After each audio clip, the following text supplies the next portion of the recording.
Hi, welcome back to Her Path to Success. My name is Tahara Saad, and everything is brought to you by the Arab American Women's Business Council.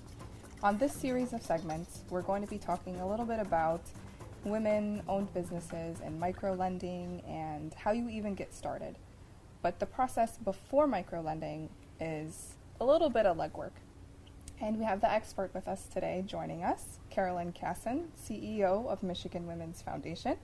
Thank you for joining us today. Thank you for having me. Thank you. So do you want to give us a quick update on what is the Michigan Women's Foundation and what is the purpose? The Michigan Women's Foundation works every day to try to make a difference for women in the state. We try to make sure that they have equal opportunity, they have equal pay, they have equal status in this state. And that hasn't always occurred, and so we still have a lot of work to do. We try to do that through three initiatives. First of all, we invest in women entrepreneurs, which is what we're here to talk about today.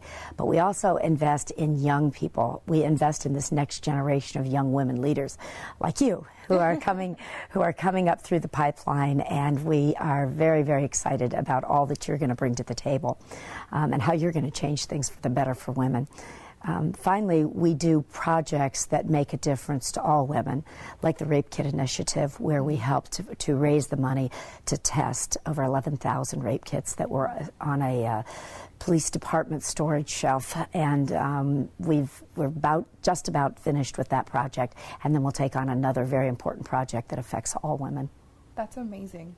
Very great initiatives, and it's very important to know that women have somewhere to go. So when they have the ideas. So speaking of ideas, when a woman is doing something on the side just for fun, it's kind of a hobby, how does she differentiate between a hobby and the time to start a side hustle or a side business? And once she gets that set up, what are the steps to get that started?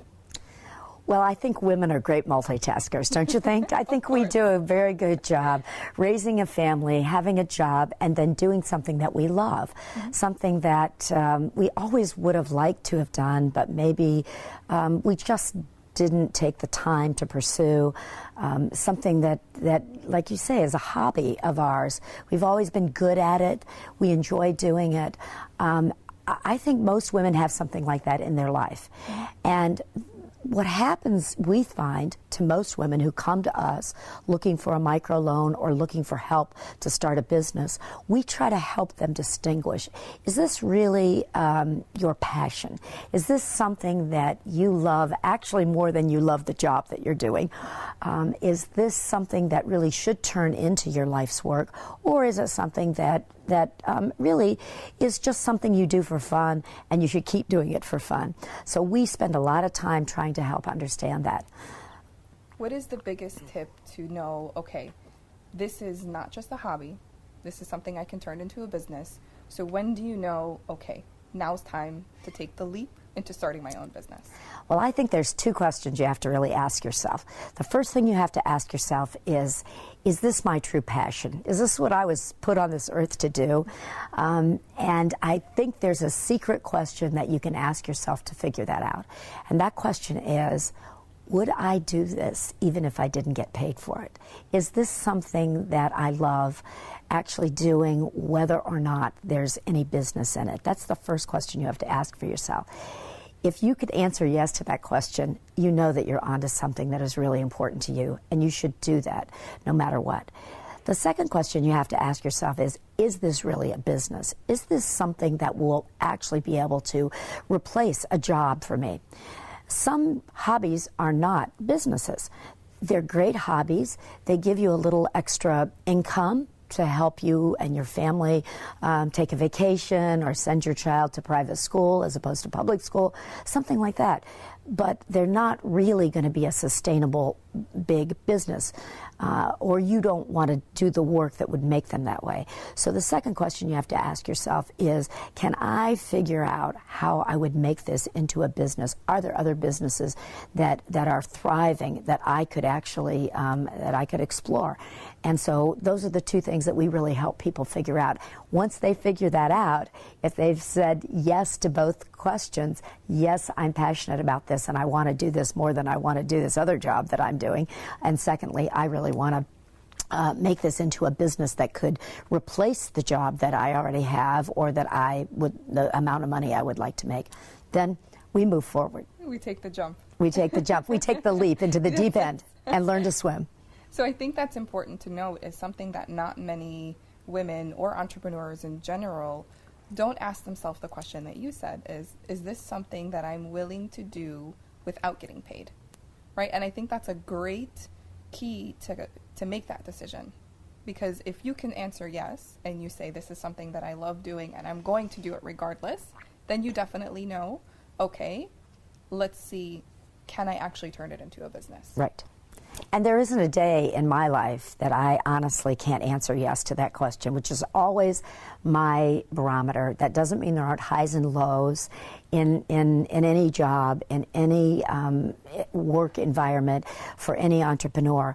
But if honestly, at the end of the night, no matter how bad the day's been and how many things have gone wrong, if you know that you're going to get up in the morning and be excited to go back and do that work again, you know that you've got something that you really should be doing, and it's probably why you've been put on this earth. Can you just give us a quick info on what is a microloan and how is it different?